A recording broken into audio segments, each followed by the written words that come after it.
The night our app killed someone, my phone wouldn't stop buzzing. Push alerts stacked over each other, fighting for space on the lock screen. Urgent, suspicious person near Oak and 12th. Urgent, loud bangs, heard. Possible gunshots. Urgent, neighbors, shelter in place.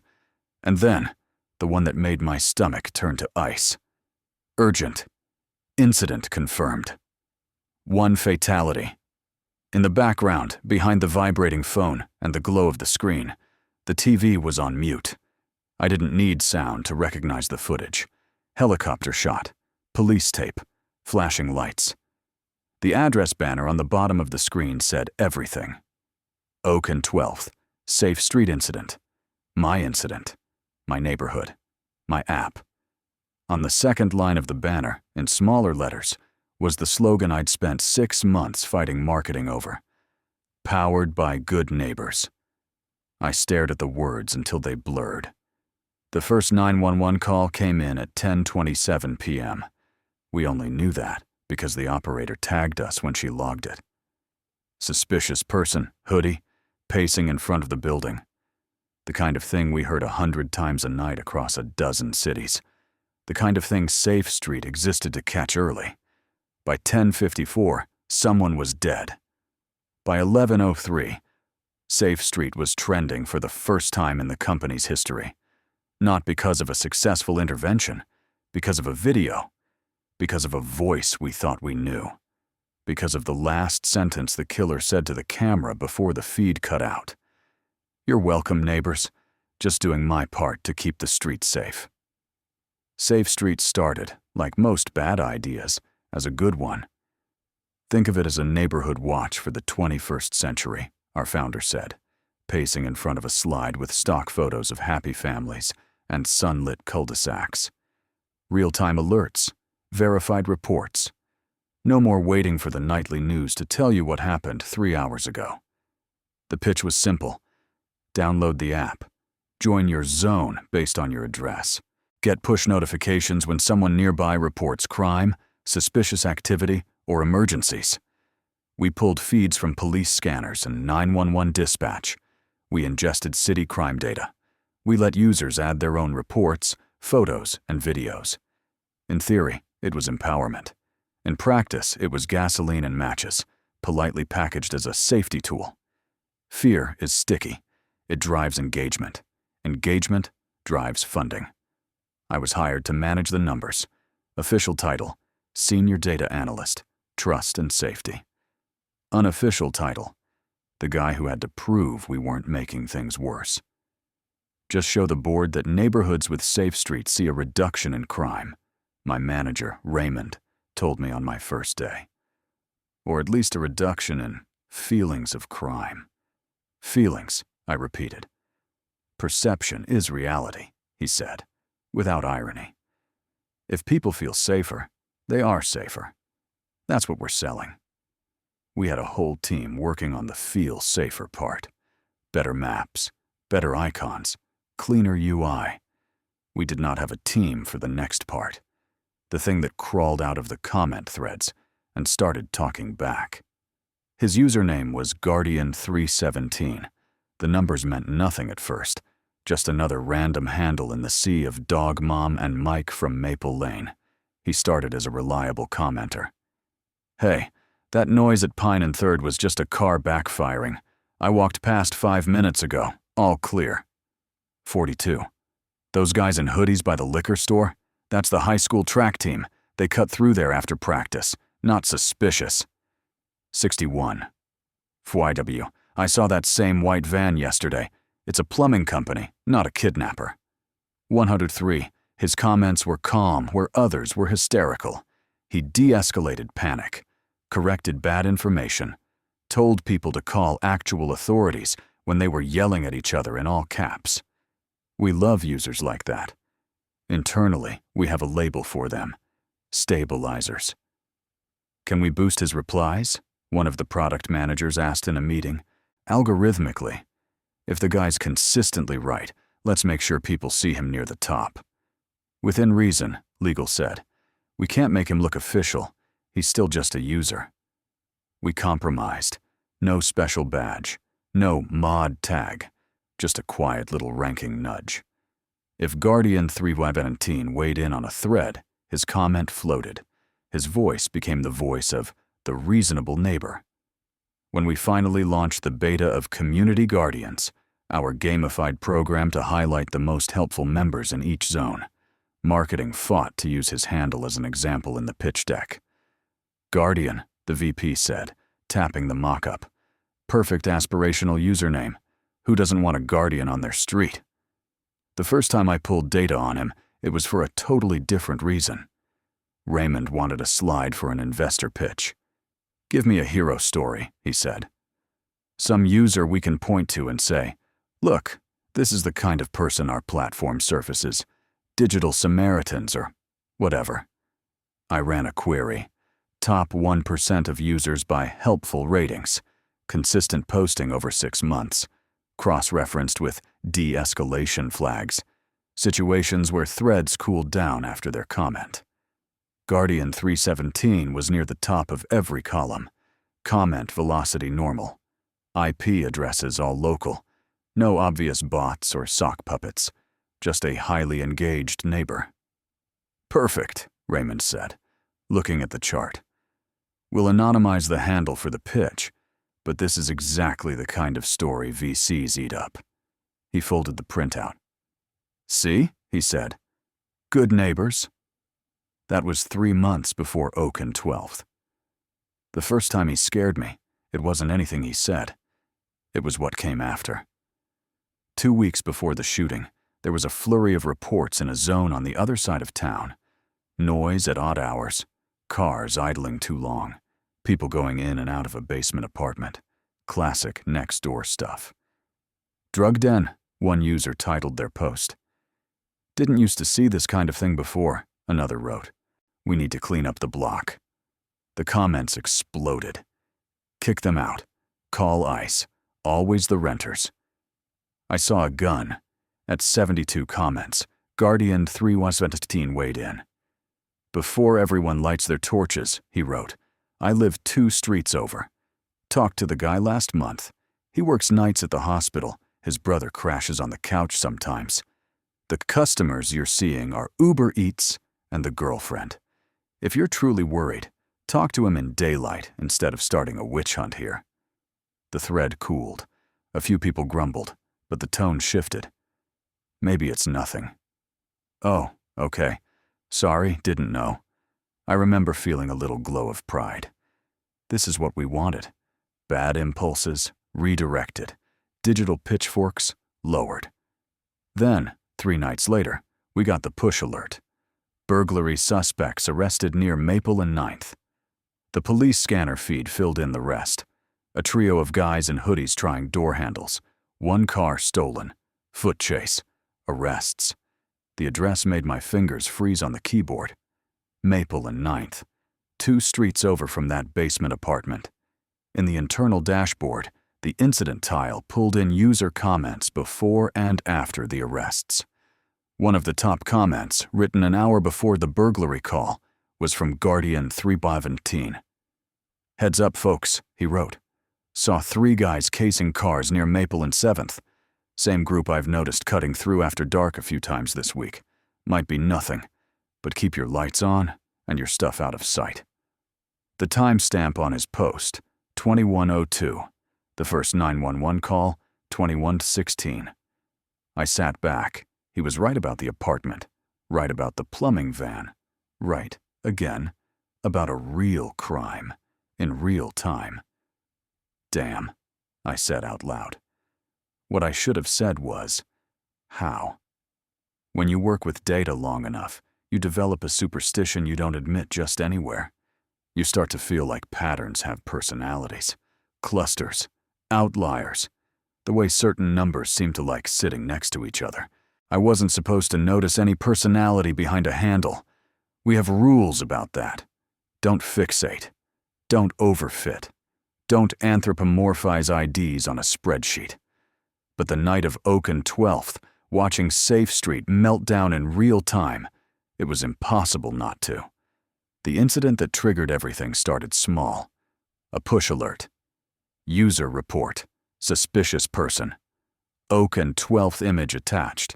Grainy frame from someone's front door camera. Figure in a dark hoodie, pacing, head down, hands twitching. He walked out of frame, then back in, like he was building up to something. Looks strung out, one commenter wrote. Anybody know him? That's right outside my building, another posted. Should I call 911 or wait? Panic escalated in 3-minute increments. He's back. He knocked on my door. He tried my neighbor's doorknob. I heard something metal. Safe Street's logic engine picked up the spike and pushed the alert to everyone in a 3-block radius. My own phone buzzed on the coffee table. I glanced at it, frowned, and opened the thread. 30 comments. 40. 52. And then, already called it in, Guardian 317 wrote. Units en route. Everyone stay inside. Doors locked. Don't go out to help unless EMS asks. My heart rate dropped half a notch. Okay, someone responsible was watching. I watched the comments tick up. He's kicking at someone's door on 3F. Just heard a bang. Gun? Fireworks? Screaming upstairs. Then, a new notification layered over the thread. Live video started near you. Tap to join. My thumb was already moving before my brain caught up. The feed opened to a view of a dim hallway. The camera shook slightly, like whoever was holding the phone was breathing hard. 2 apartment doors visible, 3E and 3F. From behind 3F, someone was sobbing. A male voice, muffled but distinct, shouted something I couldn't make out.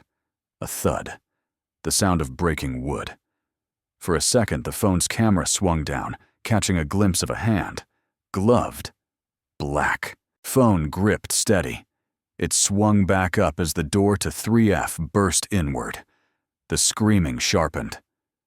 "Police are on their way, sir!" a voice shouted. Not from inside the apartment, from behind the camera. It took me a second to parse the words under the adrenaline. The voice was smiling. My spine went cold. I knew that voice, not personally, digitally. I'd heard it once before, in a user interview marketing recorded for an internal promo. A distorted, anonymized audio clip stitched over generic B-roll. The cheerful, calm tone saying, sometimes all it takes is one good neighbor to notice something's wrong and say something. The clip we'd tagged internally with a handle. Guardian 317. On my phone, in the feed, the video jolted as the person recording stepped over the splintered doorframe into 3F. Just before the feed cut, just before the screen went black and the app crashed under the weight of 10,000 horrified viewers, the cameraman spoke one more time. "You're welcome, neighbors," he said. "Just doing my part to keep the street safe." The exact line from our slogan, powered by good neighbors. The sound in that "good" made me want to throw up. The next morning, the crisis meeting was standing room only. Everyone who mattered was there. Founders, legal, product, PR. The projection screen at the front of the room showed a frozen frame from the live video.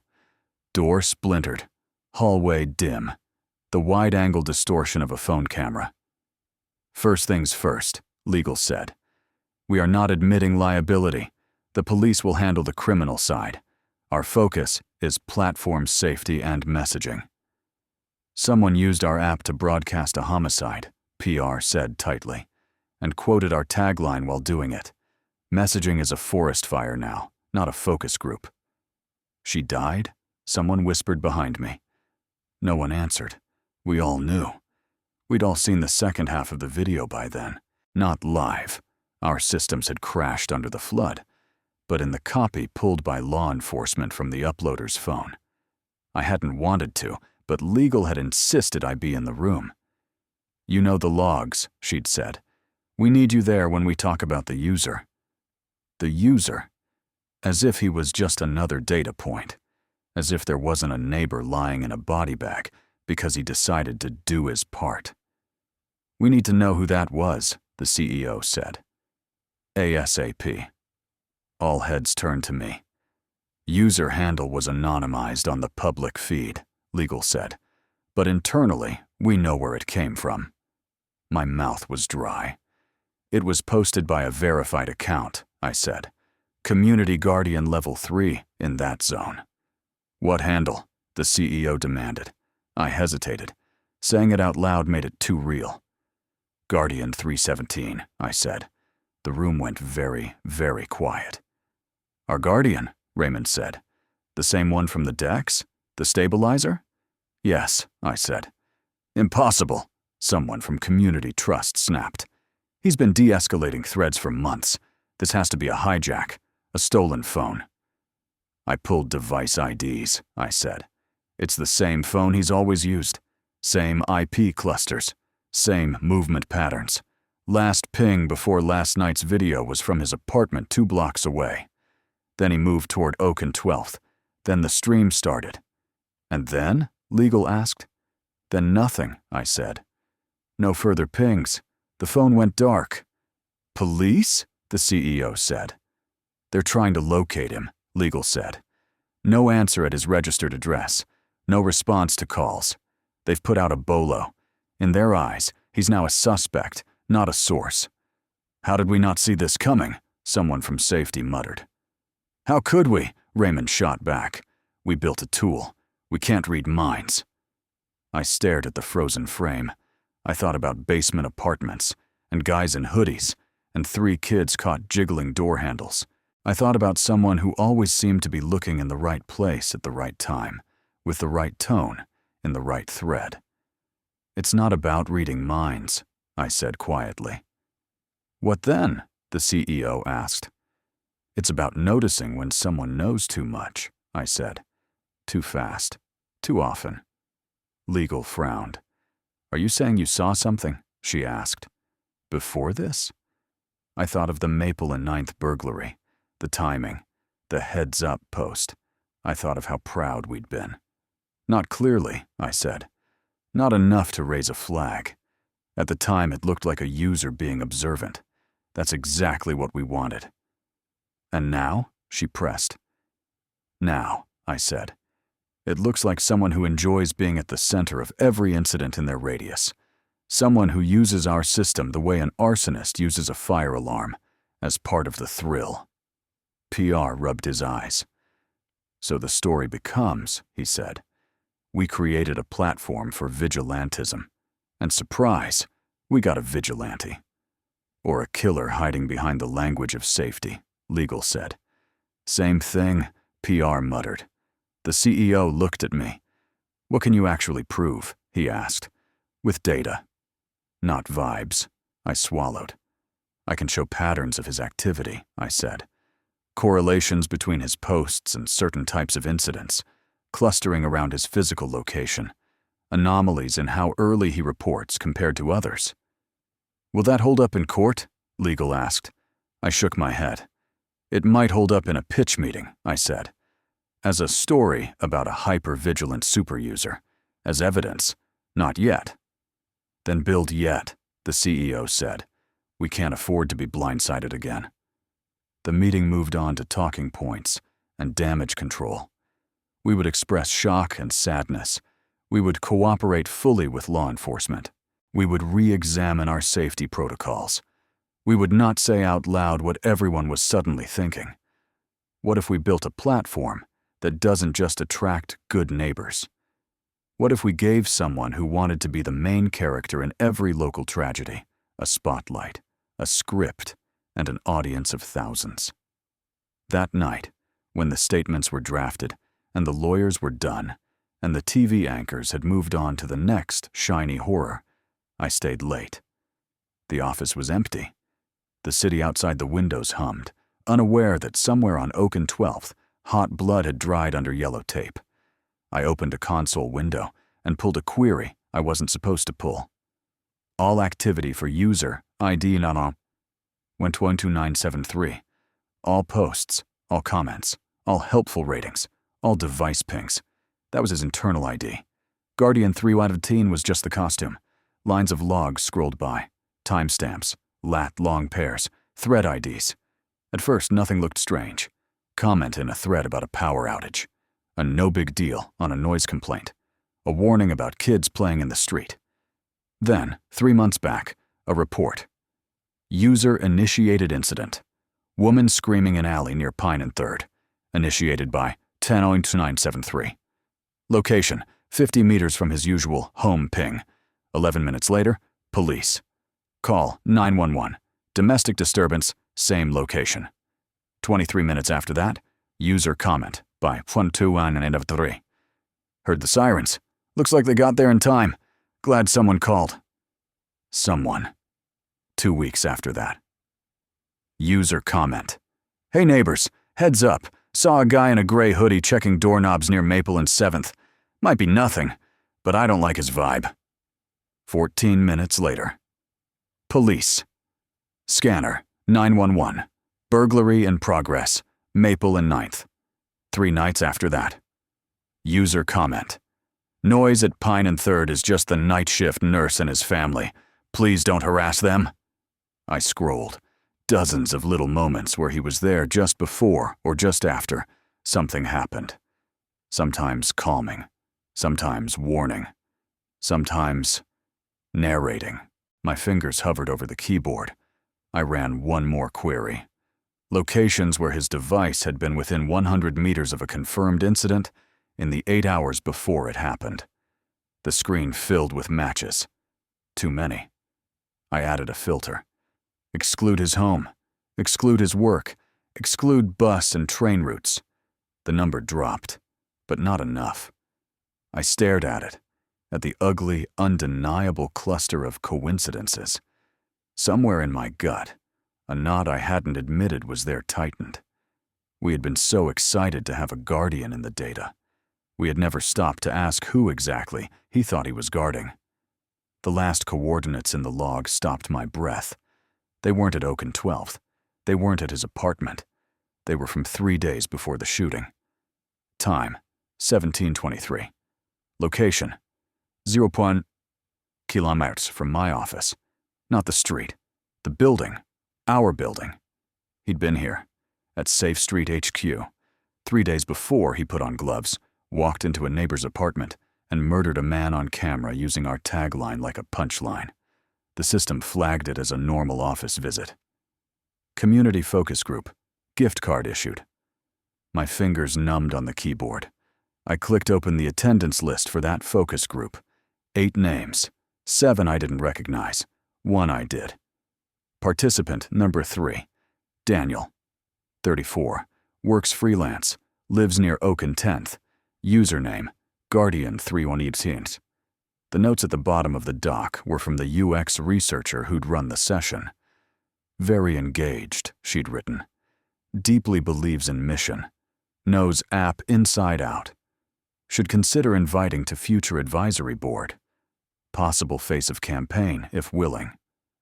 I leaned back in my chair, heart pounding. We hadn't just built the stage. We'd invited the star in for snacks and a gift card. We'd asked him how to make the spotlight brighter. And 3 days later, he'd stepped into it with a camera and a gun.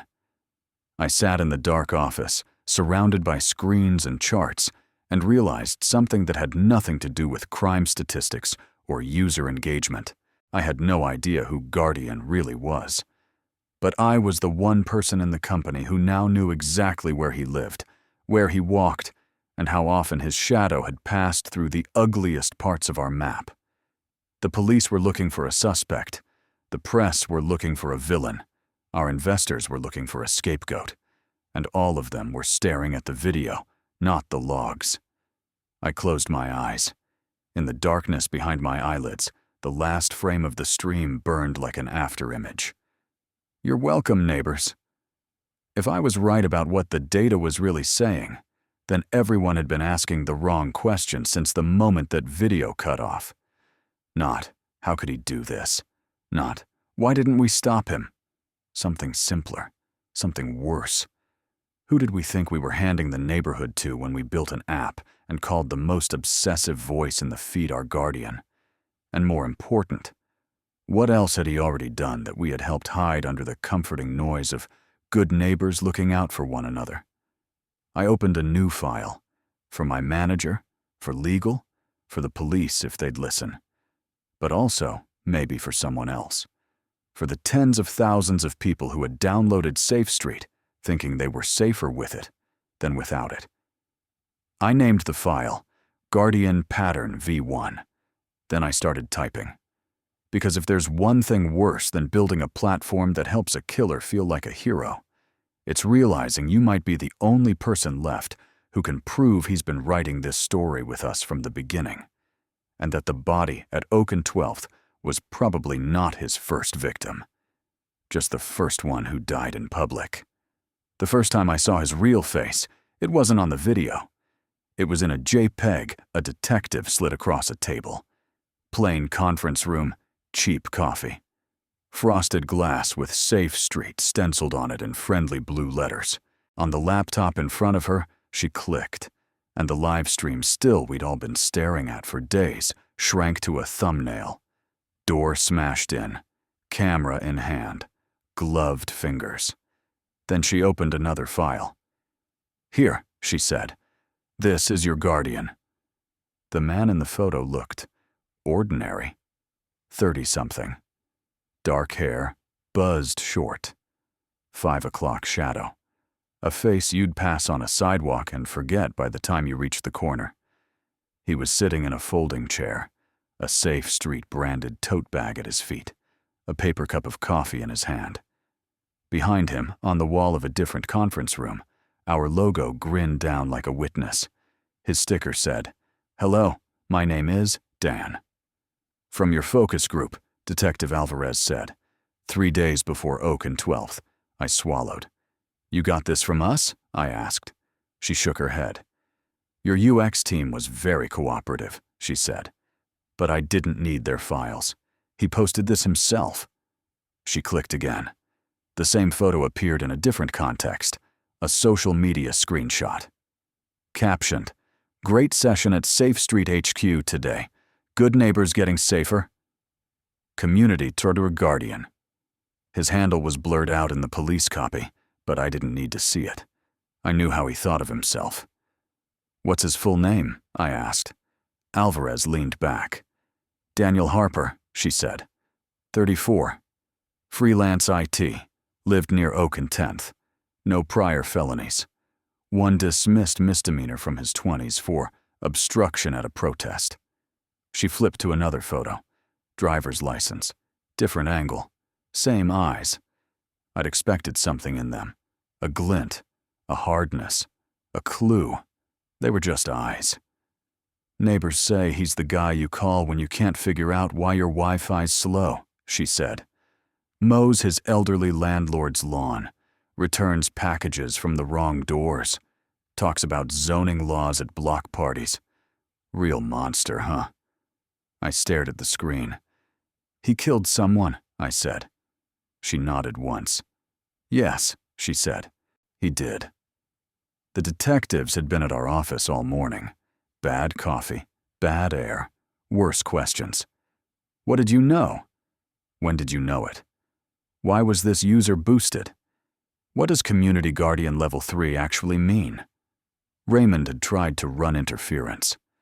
"Look, detectives, we handle product, not policing," he said. "We surface information. We don't tell people what to do with it." Detective Alvarez had just looked at him. "You don't think a bright red Guardian badge under someone's comments might read as, 'Listening to this guy is a good idea to your users?'" she asked. "It's a gamification mechanic," he said weakly. "Like a loyalty card." She turned to me. "Mr. Chen," she said. "You're the data guy, right? You pulled the logs." "Yeah," I said. "I'm the guy."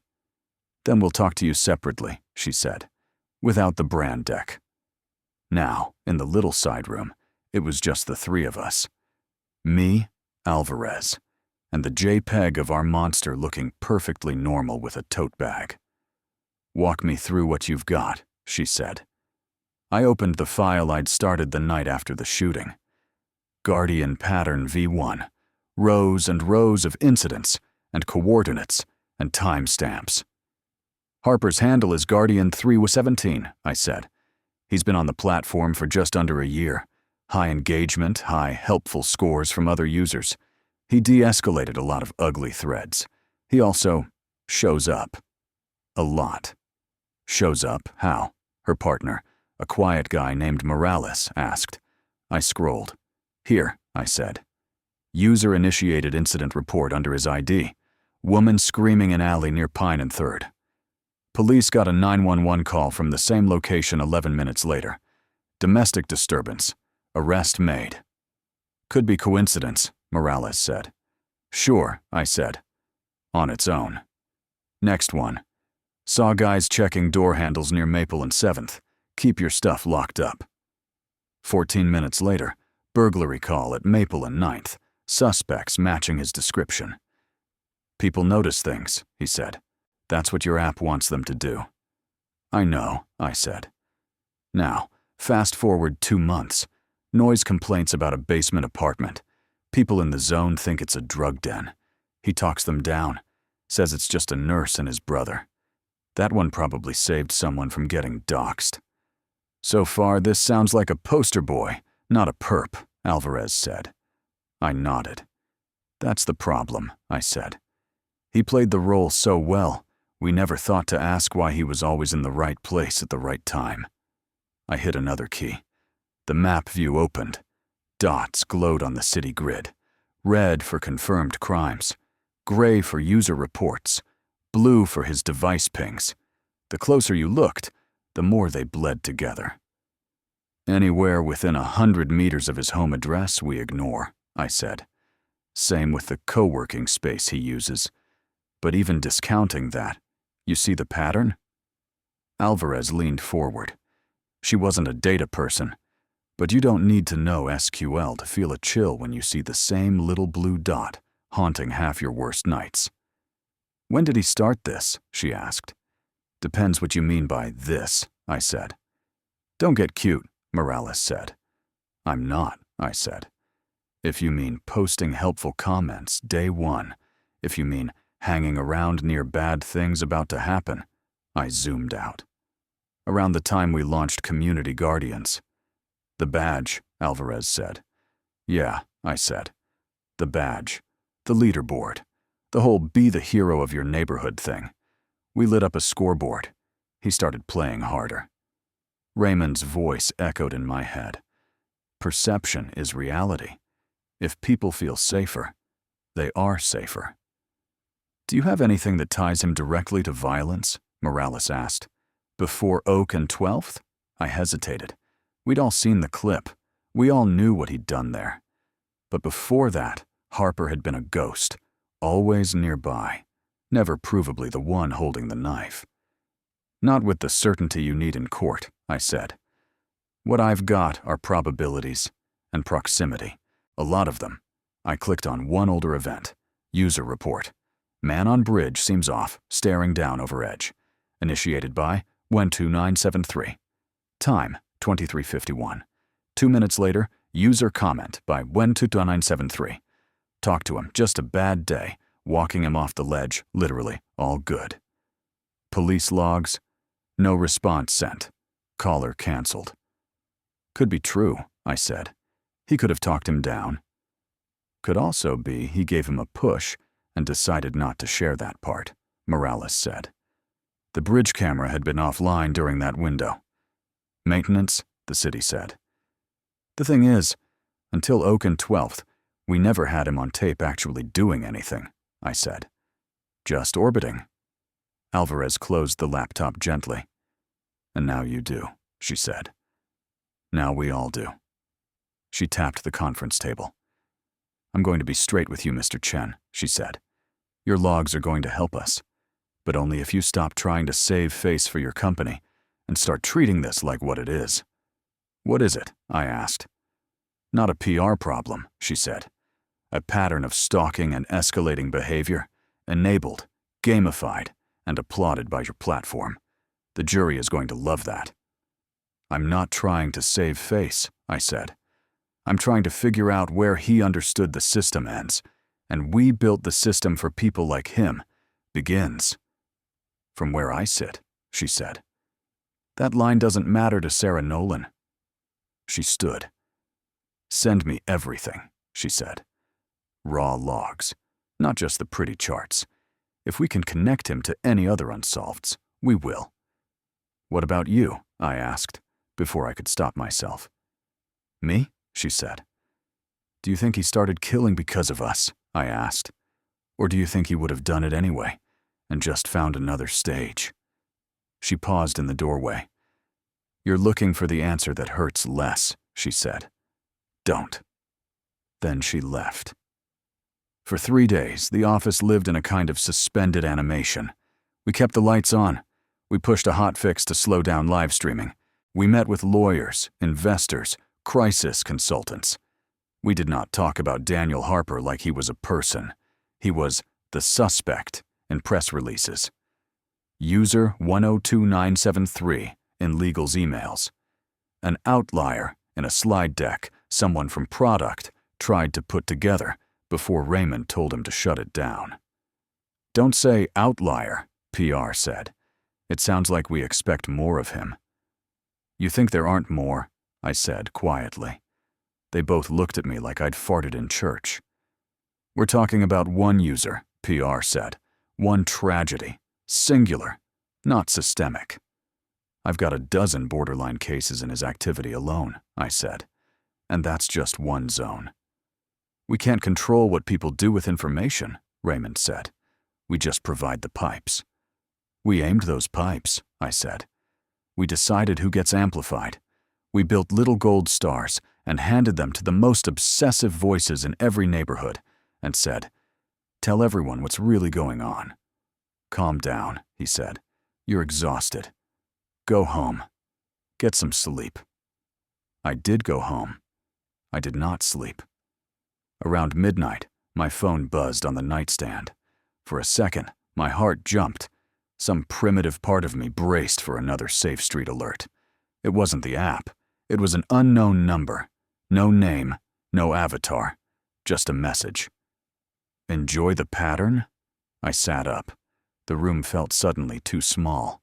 I typed back before I could talk myself out of it. Who is this? 3 dots appeared. Disappointed, the reply said. Thought you were smart. My throat went dry. I typed, Daniel? The 3 dots came back almost instantly.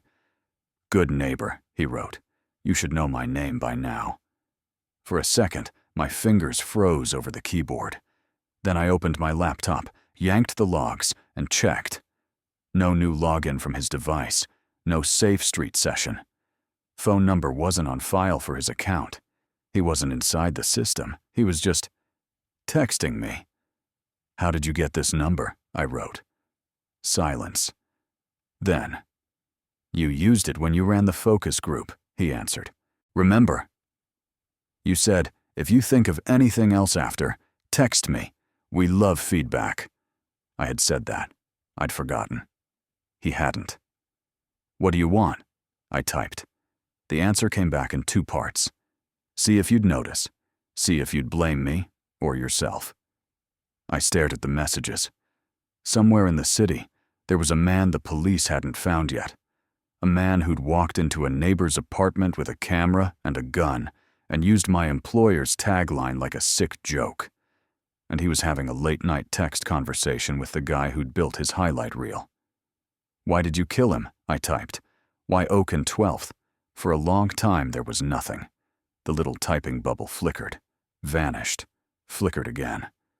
Then, did you watch the whole video? He wrote. I hadn't. Not start to finish.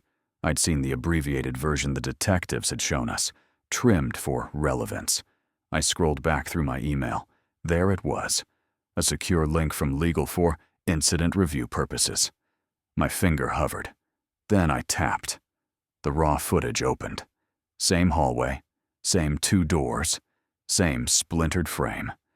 But before the door gave, before he spoke, before the line everyone had memorized, there were details I hadn't seen. He knocked first, 3 times. Even, not aggressive. Who is it? A voice asked from inside.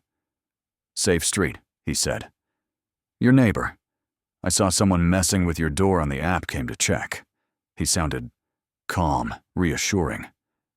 Is this about the guy in the hallway? The voice inside said. Someone already reported that. I got a notification. Exactly, Harper said. Mind if I take a quick look at your lock from the outside? People target these units.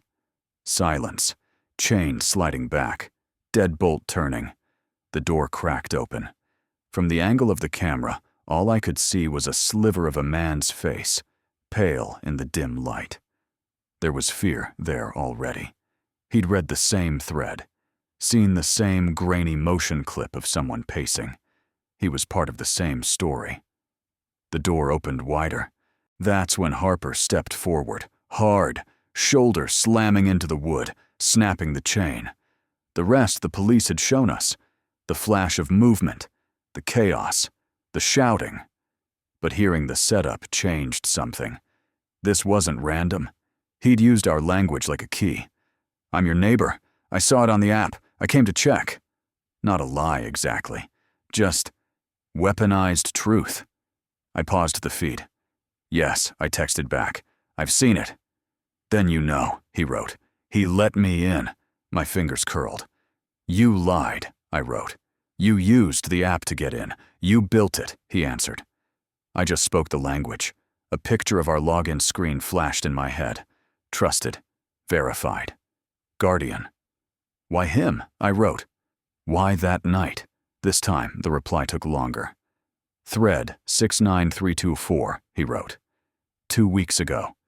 Weird guy on 3F, always asking to help with groceries, keeps standing too close.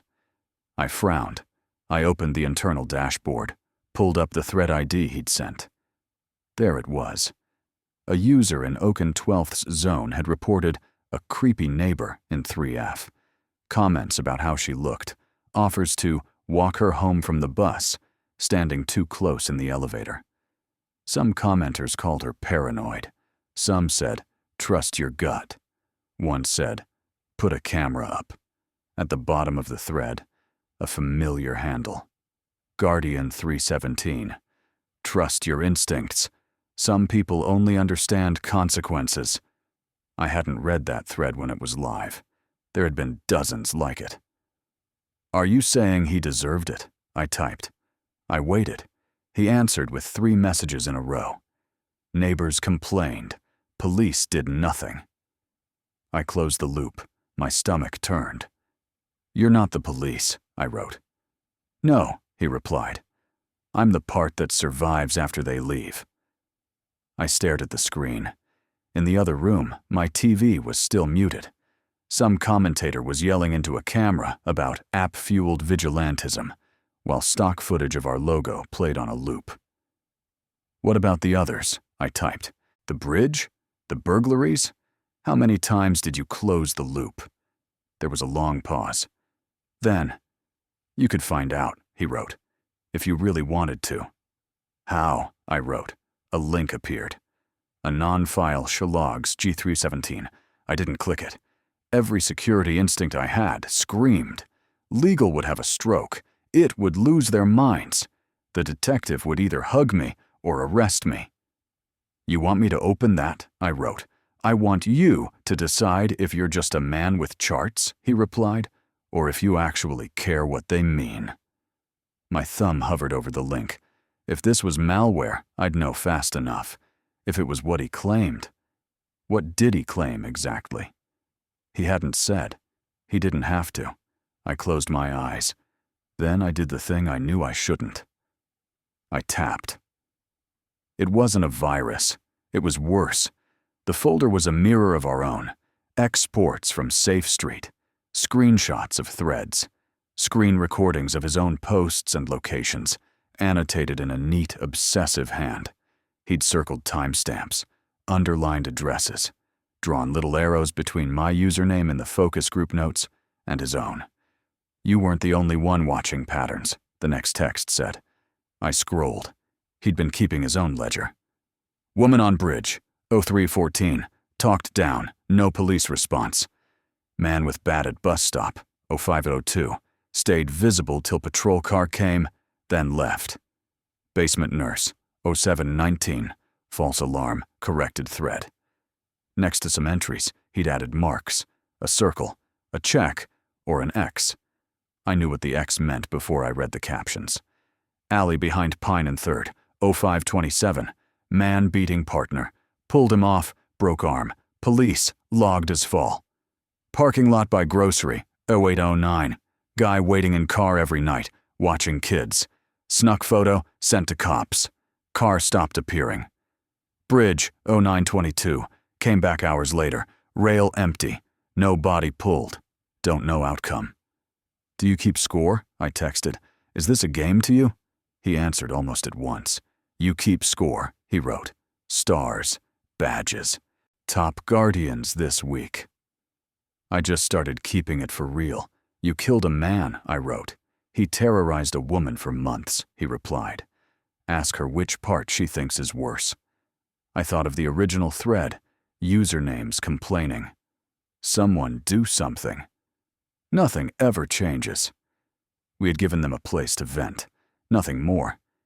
He had decided more was his job. I typed with shaking hands. You're not a hero, I wrote. You're a killer looking for excuses. For a moment I thought he'd stopped responding. Then, and you're a coward looking for distance, he wrote. Without your APP, half of them stay invisible. Without me, half of them stay free.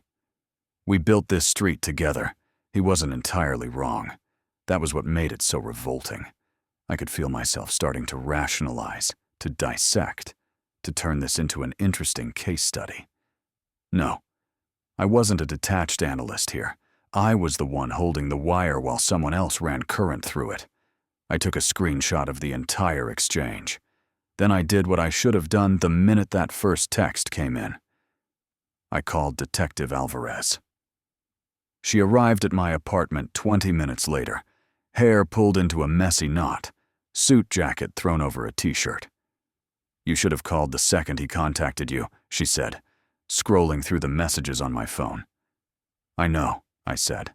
I wanted to see what he'd say. That curiosity of yours is going to get you killed one day, she said. Is it useful? I asked. Yes, she admitted. Text logs are admissible. The link, the notes he kept, the way he talks about closing loops. It all helps. She looked up. He's obsessed with you, she said. You know that, right? He's obsessed with the story, I said. I just happen to be the guy holding the pen. Don't flatter yourself, she said. Guys like this don't see people. They see roles. You're his witness, his chronicler, his proof. Proof of what? I asked. That he was necessary, she said flatly. She forwarded everything to herself, then to a secure address, then to her partner. We'll try to trace the link, she said. See if he slipped up on metadata or routing. And if he didn't? I asked. She gave me a look. Then we keep doing the boring part, she said. Door knocks, cameras, financials, all the stuff your app can't see. As she was leaving, she paused at the door. One more thing, she said. You need to decide what you're going to do with what you know, besides hand it to us. Is there something else? I asked. You work for the machine that put a halo over his head, she said. You can either help us take him down and then go back to work like nothing happened, or you can decide the machine needs to change. How? I asked. That's your problem, she said. Not mine. Changing a machine from the inside is like trying to stop a conveyor belt by grabbing the boxes. You get dragged, you get bruised, and if you're not careful, you end up under the belt, not above it. I requested a meeting with the executive team, not a polite check-in, a real one. What's this about? The CEO said, glancing at his phone. I've been working with the police on the Guardian case, I said. I have a recommendation. Let legal handle that, he said. We've given them everything they asked for. Our priority now is reassuring users and partners. The best way to reassure them is not to create another one, I said. PR sighed.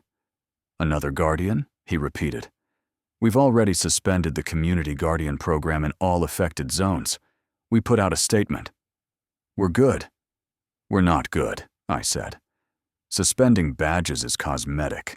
The incentives are still there.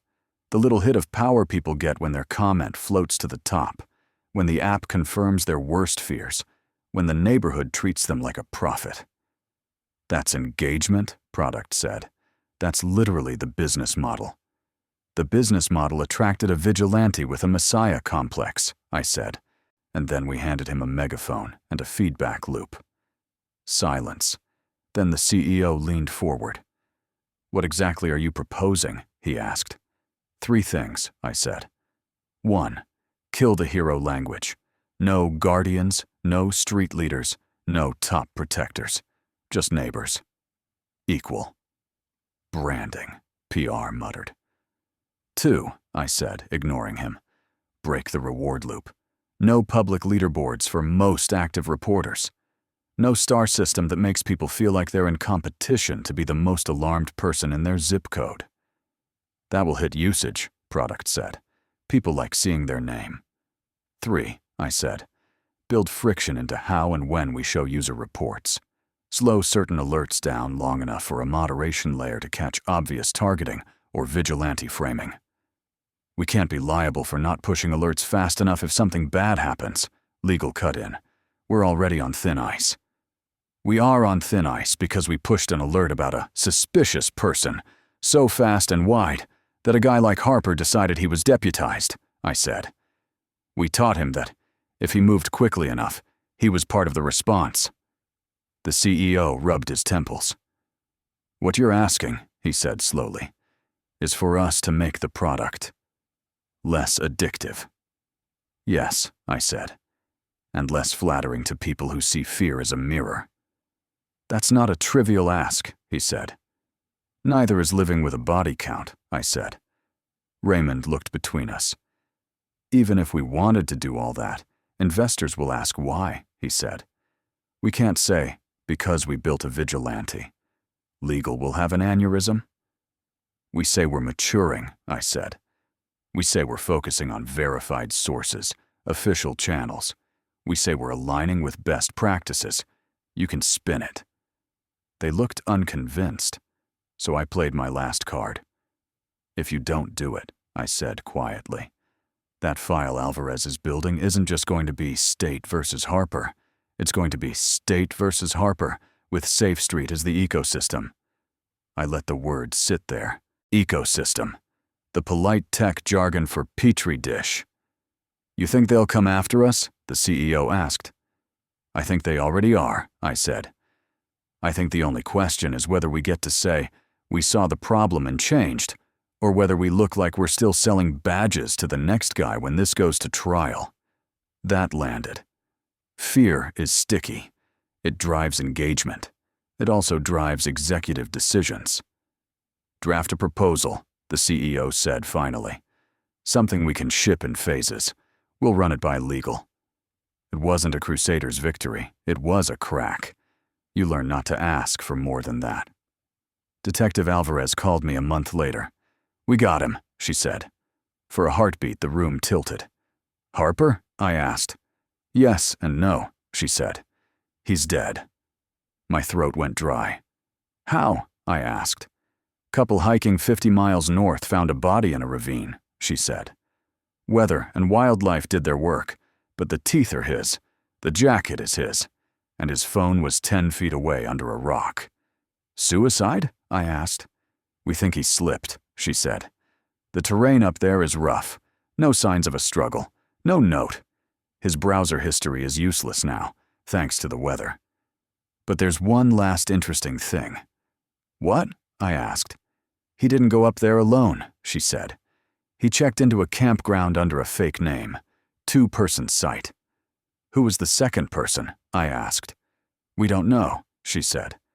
They're not in any of the ranger logs. No one saw them. But the second sleeping bag was gone when they found the site. A chill traced my spine. You think he met someone? I asked. Or took someone.